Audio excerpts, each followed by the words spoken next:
Bonjour et bienvenue dans cette nouvelle vidéo. Tout d'abord, je vous invite à vous abonner si ce n'est pas déjà fait afin que vous puissiez recevoir les notifications concernant mes nouvelles vidéos à venir. Aujourd'hui, dans cette nouvelle vidéo, je vais vous présenter les différences entre le bilan comptable et le bilan fonctionnel. Le bilan comptable et le bilan fonctionnel sont des outils précieux pour comprendre la santé financière d'une entreprise. Le bilan comptable est une photographie de la situation financière d'une entreprise à un instant T. Ce document est un tableau rassemblant les actifs et les passifs de l'entreprise. Les actifs constituent tout ce que l'entreprise possède. Il peut s'agir par exemple des machines. Et les passifs correspondent aux moyens de l'entreprise pour financer ses actifs. Il s'agit par exemple des emprunts. Voici maintenant les trois principaux avantages de connaître le bilan comptable d'une entreprise. Premier avantage, c'est que le bilan comptable permet d'avoir une vue d'ensemble des actifs, c'est-à-dire ce que possède l'entreprise, et des passifs, c'est-à-dire ce que doit l'entreprise.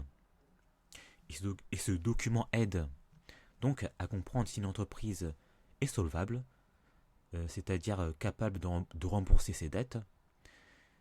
Le bilan comptable permet aussi de savoir si l'entreprise dispose suffisamment de liquidités pour faire face à ses obligations à court terme.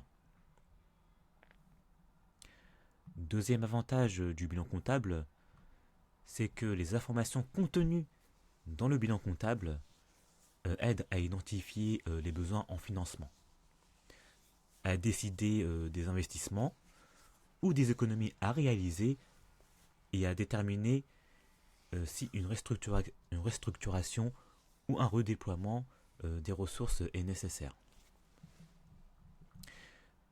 Troisième avantage du bilan comptable, c'est que le bilan comptable est enfin un document de référence pour les banquiers et investisseurs, les fournisseurs et les associés ou actionnaires.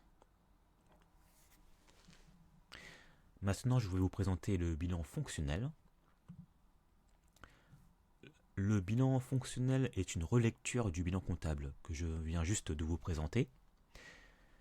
Et ce document, qui est le bilan fonctionnel, est un tableau rassemblant les emplois et les ressources d'une entreprise.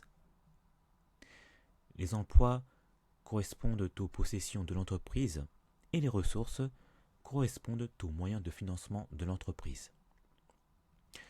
Le bilan fonctionnel constitue donc une base pour l'analyse financière d'une entreprise. Et bien évidemment, son but principal est d'évaluer la politique de financement et l'utilisation des ressources de l'entreprise. Voici maintenant les trois principaux avantages de connaître le bilan fonctionnel d'une entreprise. Premier avantage, c'est que le bilan fonctionnel permet d'évaluer la capacité de l'entreprise à financer ses investissements à long terme. Il permet aussi de savoir si l'exploitation courante est bien équilibrée entre les ressources stables et les besoins. Le bilan fonctionnel permet enfin de vérifier la solidité de la trésorerie et les risques liés à une dépendance excessive aux ressources externes, c'est-à-dire des emprunts par exemple. Deuxième avantage pour la compréhension du bilan fonctionnel, c'est que ce document distingue clairement les cycles longs et les cycles courts. Les cycles longs, il s'agit par exemple des investissements durables financés par des capitaux propres ou des emprunts. Et les investissements courts, ce sont les besoins de trésorerie et de fonds de roulement nécessaires pour l'exploitation, c'est-à-dire qui concernent l'activité courante de l'entreprise au quotidien. La distinction des cycles permet donc d'anticiper les tensions de trésorerie ou à optimiser les choix de financement.